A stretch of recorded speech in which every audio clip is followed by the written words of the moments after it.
주의 시작을 말씀으로 붙잡으면서 시작하려는 여러분들 정말 존경하고 사랑합니다. 바타 5분이라는 제목에 맞춰서 빨리 끝내야 하니까 인사는 이만하고 바로 시작하도록 하겠습니다. 바타 5분은 되도록 말씀을 먼저 보신 후에 보시면 더 좋을 것 같습니다. 다만 오늘의 말씀은 약간 특이한 점이 있는데, 왜냐하면 시작이 바로 족보서부터 시작이 되거든요. 셈, 함, 아모스 뭐 이렇게만 시작되는 것들이 많아서 내일까지만 바타 5분을 먼저 보는 것도 괜찮은 방법이라고 생각이 듭니다. 바로 시작하겠습니다. 오늘 여러분들이 보신 그 바타 말씀은 역대기입니다. 역대기는 1장부터 9장까지의 모든 본문이 족보로 이루어져 있습니다. 여러분 먼저 아셔야 될 게 있습니다. 여러분 이게 뭐죠? 하나님의 말씀입니다. 그냥 빈말로 하나님 말씀이에요 라고 하는 게 아니라 만물을 창조하시고 우리를 만드시고 우리를 위해 죽기까지 사랑하신 하나님께서 내게 이 족보를 보여주시는 이유가 있을 거야 라고 받아들이는 것이 합당한 우리의 첫 번째 성경을 보는 자세입니다. 자, 두 번째는요. 하지만 우리가 마음을 다르게 먹는다고 해서 이 족보가 우리에게 굉장히 은혜롭게 다가오나요? 아니죠. 굉장히 어려워요. 그래서 약 2500년 전에 이 쓰여진 역대기 족보를 어떻게 보느냐, 바로 당시 첫 번째 독자였던 당시 이스라엘 민족들이 이 족보를 보고 어떤 마음을 가졌을지 짧게 이야기를 해드리겠습니다.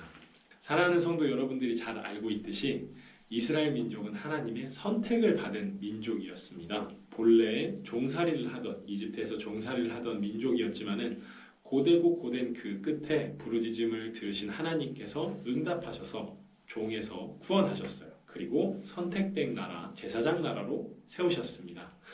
그래서 여러 가지 언약을 하시고 또 나라도 세우게 도와주시고 또 왕까지 허락을 해주셨는데, 그런데 하나님께서 그 전에 하신 언약이 하나 있었어요. 모든 언약에 공통적으로 들어가 있는 이 약속은 뭐냐면은 너희가 내 율법에 순종하고 나를 따르고 배반하지 아니하면 영원토록 평안을 누리고 복을 누릴 것이다 라는 거였어요. 근데 이스라엘 민족은 철저하게 하나님을 등지는 선택을 하게 됩니다. 하나님께서는 끊임없이 하나님의 사람을 보내서, 선지자를 보내서 이스라엘에게 회개하라, 돌아와라 라고 하지만 이스라엘은 결국 돌아오지 않아요. 결국 이스라엘이란 나라는 둘로 쪼개지게 되고요.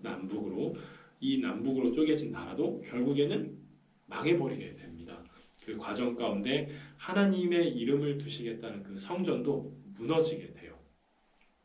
이후에 시간이 흘러서 예레미야서를 보면은 이스라엘 민족이 이후에 반드시 돌아올 것이라 라고 말씀을 선포합니다. 놀랍게도 그 말씀은 성취가 됩니다. 근데 문제는 이스라엘 민족이 돌아와서부터 시작이 됩니다. 하나님의 말씀대로 성전을 다시 재건을 하기 시작합니다.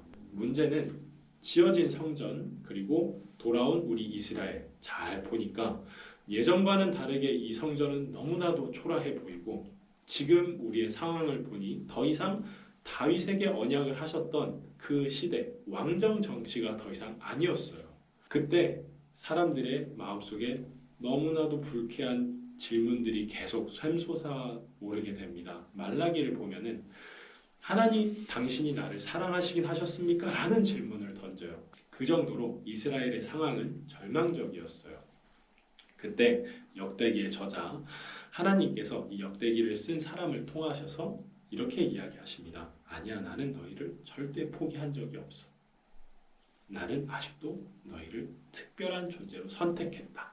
나는 너희를 떠나지 않았다 라는 메시지를 던져주고 있습니다. 그게 바로 이 역대기입니다.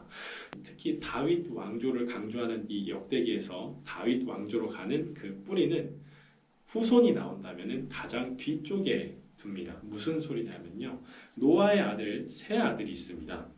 셈, 함, 야벳이죠. 셈과 함과 야벳. 근데 하나님의 선택을 받은 특별한 존재는, 특별한 후손은 가장 마지막에 설명을 하고 계세요. 이는 다른 족보도 다 똑같아요. 2장과 3장에 보면은 자연스럽게 이스라엘과 유다, 다윗 왕조까지 이어지는 족보가 시작이 됩니다. 그래서 오늘 말씀을 보시면서 마음에 두실 것은 첫 번째, 이스라엘을 포기하시지 않는 하나님. 하나님께서는 우리에게 축복하신 것을 절대로 잊지 않으십니다. 그래서 이스라엘 민족이 이 족보를 볼 때 마음의 뜨거움을 먼저 느꼈을 겁니다. 아담이라고 했을 때 그냥 아담이네 최초의 인간 이게 아니라 우리의 조상 하나님께서 만드셨지가 먼저 떠올랐을 거고요. 그 다음 노아 하나님께서 모든 것을 쓸어버리셨지만은 그럼에도 불구하고 하나님께서 우리의 조상을 살리셔서 우리 명맥을 잇게 하셨지. 아브라함 우상을 만들던 집안 가운데 선택된 그 우리의 믿음의 조상을 가지고 우리를 만드셨지라는 하나하나의 그 스토리가 이스라엘 민족들의 그 마음속에 다시 되새김 당하면서 하나님께서 여전히 우리를 포기하시지 않으셨구나. 하나님께서 이 이스라엘에 희망을 두실 수밖에 없겠구나. 하나님께서 여러 번 버리시겠다, 징계하시겠다, 경노하시겠다, 분노하시겠다 말씀하셨지만은 결국에는 하나님은 이스라엘의 하나님이시구나 라는 것을 간접적으로 끊임없이 알려주는 게 이 족보의 효과였습니다. 족보는 하나님께서 우리에게 주신 은혜의 나열이기도 합니다. 여러분, 우리가 하나님께 받은 그 은혜, 하나님과 처음 만났을 때 그 뜨거운 느낌 우리는 잊었지만 하나님은 여전히 기억하고 계시고 절대로 잊지 않고 계세요. 신실하신 하나님은 여전히 우리를 기억하시고 함께하고 계십니다. 이게 오늘 첫 번째 월요일의 말씀의 요약이라고 하면 좋을 것 같습니다.